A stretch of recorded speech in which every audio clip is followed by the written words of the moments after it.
Hey folks, this is Father Tim Hepner. I'm one of the vocation directors for the Diocese of Peoria. I'm filming this video in front of this shelf of books. I've not read any of these. I just want you to think that I'm smart. I want to share some reflections on St. Joseph, who is a great patron and guide for the church. He was the custodian of Jesus and his mother, the guardian of Jesus and his mother, and therefore I think he's going to be our guardian during this time.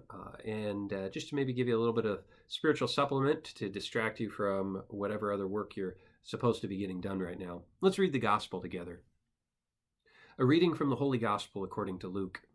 Each year, Jesus' parents went to Jerusalem for the feast of Passover, and when he was 12 years old, they went up according to festival custom. After they had completed its days, as they were returning, the boy Jesus remained behind in Jerusalem, but his parents did not know it. Thinking that he was in the caravan, they journeyed for a day and looked for him among their relatives and acquaintances. But not finding him, they returned to Jerusalem to look for him.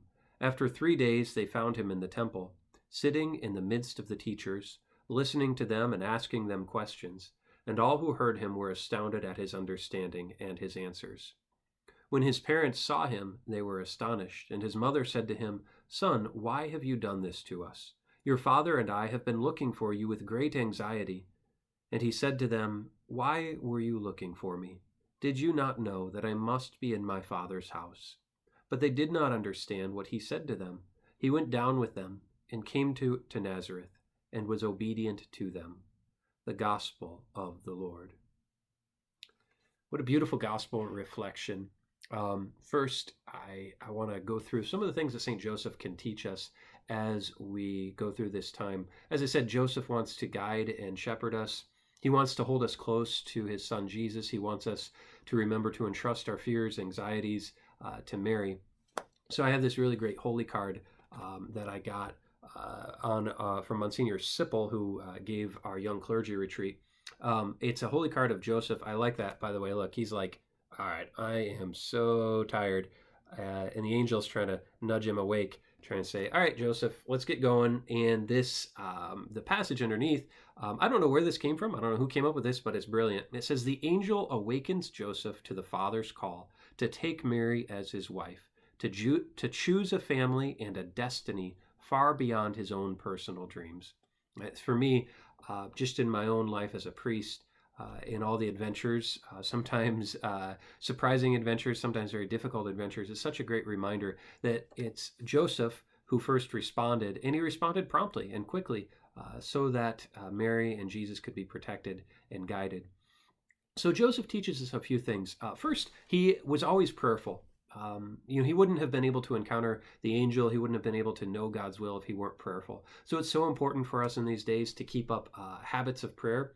For me, I feel the call even to enter more into prayer. I don't have as much to do. I still got a decent amount to do. But I feel that call to enter more deeply into prayer and even to waste time with Jesus a little bit. And I know it can be hard if you can't, make it to Jesus in the Eucharist, but you say that prayer and that desire in your heart to be near him, that's enough for Jesus. That he is pleased with that.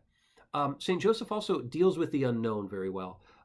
He responded, in the time in which he didn't know what to do because Mary was pregnant. He tried to say, "All right, I'm going to take the best action available to me," and then the angel intervened. At the time when he had to flee, he just responded promptly. He discerned what was best as far as he could know with his limited knowledge, and he responded promptly and quickly and obediently. So he's a great model during this time of unknown when things just keep changing and we're not sure what to expect next. St. Joseph also is a hard worker. This is really important for me because, I'm not, when I'm kind of in my room, I'm really tempted to maybe watch YouTube videos or, scroll, look at different news articles or things like that. It's a little harder sometimes for me to work hard and to be diligent. So St. Joseph is a great example. St. Joseph is also he's a great example of someone who is obedient, as I've hinted at. He is obedient even to lawful authorities, even to the authorities in Rome who were highly corrupt. But remember when they said, "All right, everybody needs to go to their place of birth for this enrollment, for this census," he obeyed. And so, right now we're being asked to do a lot of things. Some by law, others are just strong suggestions from the CDC. But I think it's really important for us to acknowledge that uh, every single one of us has a part to play in breaking that chain of transmission, in flattening that curve, as we've heard so often. Every single one of us. In this exponential growth of this virus has a part to play. So I'm trying to be a good citizen by canceling meetings or moving them onto the phone, doing things like that, not moving around as much. I'm young and hopefully healthy, so I'm probably more of a transmitter than one who's going to actually suffer from it. But I think that's so important. Remember the ninth and 10th commandment. The ninth commandment, thou shalt not COVID thy neighbor's wife. The 10th commandment, thou shalt not COVID thy neighbor's goods. All right, so we could be spreading this COVID thing around to other people, to our neighbors, to our neighbors' goods, getting it all over them. So we want to make sure we're not doing that. Um, and then finally, St. Joseph. By the way, I know just because I don't have an audience, I know all my jokes are objectively funny, so I'm absolutely sure you're laughing. Um, when St. Joseph shows us to invite Mary into all things, just a quick little story. Before all this kind of lockdown came, my mom and I had a trip planned up to Wisconsin to the shrine of Our Lady of Good Help, up in Champion, Wisconsin, outside of Green Bay. It's a beautiful story. I encourage you to look it up. It's the only approved Marian apparition in the United States. But the seer, the woman who experienced the apparition of Mary, she had a chapel built, or her family had a chapel built. And during the time of the Peshtigo fire, which was the greatest natural disaster in the United States, killed tons of people in Wisconsin. They all gathered into this chapel and gathered their livestock into this chapel. And Mary protected these people from this horrible fire. And so as I went down into the crypt area where this original apparition was, and there was this beautiful statue of Mary, all these vigil candles, I just had this deep sense of Mary's protection, of Mary's love, of Mary taking away anxieties, just as she did even with Juan Diego at Tepeyac, where she said, "Are you not in the folds of my mantle, in the crossing of my arms? Am I not here, who am your mother?" So that doesn't mean, I'm going to go around and do stupid things and spread coronavirus everywhere. But what it does mean is that no matter what happens, Mary is the one who can take away our anxieties. And this is a great time to look into doing a Marian consecration or renewing your Marian consecration.